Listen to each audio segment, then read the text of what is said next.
پورے علماء بھی متفق، سارے کے سارے آتے بھی، گیارہویں میں کھاتے بھی، لگاتے بھی. اب اس جھنڈے میں کبھی پڑھے کیا یا اللہ یا محمد یا علی یا فاطمہ یا حسن یا حسین؟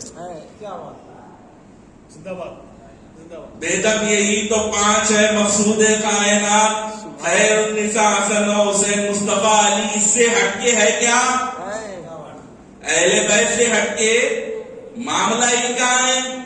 تو خیر جب جنت کا معاملہ ہوا تو ساروں کے انعامات سرکار پاک علیہ السلام نے دیکھے، ہر ایک کا انعام دیکھا، ہر ایک کے اوپر امت کے اوپر انعامات دیکھے، اپنے گھر والوں سے ملا، پڑوس سے اچھا سلوک کرنے والوں کے لیے کیا انعام ہے، تمام چیزیں دیکھی. آقا علیہ السلام نے دوزخ کا بھی مشاہدہ کیا. وہ کون لوگ ہیں؟ بے نمازیاں دوزخ میں ہیں، روزے نہیں رکھنے والے دوزخ میں ہیں، سود کھانے والے دوزخ میں ہیں، شراب پینے والے دوزخ میں ہیں، زنا کرنے والے، بے شمار ایسے لوگ بے ایمانہ دوزخ میں ہیں. اہل بیت کے غدارہ دوزخ میں ہیں، اہل بیت کا بغض رکھنے والے دوزخ میں ہیں. تمام لسٹ ہے، بے شک. اچھوں کی بھی ہے، بروں کی بھی ہے. تمام دیکھ لیا، مگر سب سے اعلیٰ ایک معاملہ ہوا کہ آقا علیہ السلام معراج جو ہے نا، آقا علیہ السلام کو جسمانی ایک بار ہوئی اور روحیت میں کئی مرتبہ ہوئی. کئی مرتبہ آقا علیہ السلام کو معراج ہوئی. آقا سب مشاہدہ فرماتے تھے. اور جسمانی یہ معراج 27 رجب کی ہے، جس میں نمازوں کا تحفہ ملا. تو ایک مرتبہ معراج ہی کا واقعہ ہے. حضرت عباس رضی اللہ تعالیٰ عنہ اس کی روایت کرتے ہیں کہ آقا علیہ السلام فرما رہے ہیں کہ میں جب جنت کا مشاہدہ کر رہا تھا، میں نے ایک عظیم تخت پر میرے چچا حمزہ کو دیکھا. ایک عظیم تخت جو سونے اور زیورات سے سجا ہوا تھا، لال و یاقوت سے سجا ہوا تھا. اس عظیم تخت پہ چچا حمزہ بیٹھے ہوئے تھے. میں گیا اور چچا حمزہ دوڑتے ہوئے خوشی کے ساتھ حاضر ہوئے اور عرض گزار ہوئے کہ یا رسول اللہ میں حاضر ہوں. میں نے کہا چچا، اللہ رب العزت نے اتنی نعمت سے آپ کو کیا چیز سے سرفراز فرمایا؟ وہ چچا جو اللہ کی راہ میں لڑتے ہوئے شہید ہوئے، جو احد کے ہیرو، جو حمزہ حضور کے ایسے باڈی گارڈ کہ کفار پہ ان کا روب و دبدبا، وہ حمزہ جو حضور کے عاشق، وہ حمزہ جو کافر جن سے تھراتے تھے، وہ حمزہ جو اللہ کی راہ میں شہید ہوئے، پلٹ کے کہتے ہیں کہ یا رسول اللہ، اللہ رب العزت نے مجھ پر یہ انعام، وہ اکرام، یہ شان و شوکت آپ پہ درود پڑھنے کی فضیلت سے دی. میں نے میزان عمل پر تمام نیکیوں کو ایک طرف پایا، اے میرے آقا آپ پہ درود پڑھنے کو ایک طرف پایا. اسی لیے کہا جاتا ہے کہ درود شریف پڑھو، سرکار پہ درود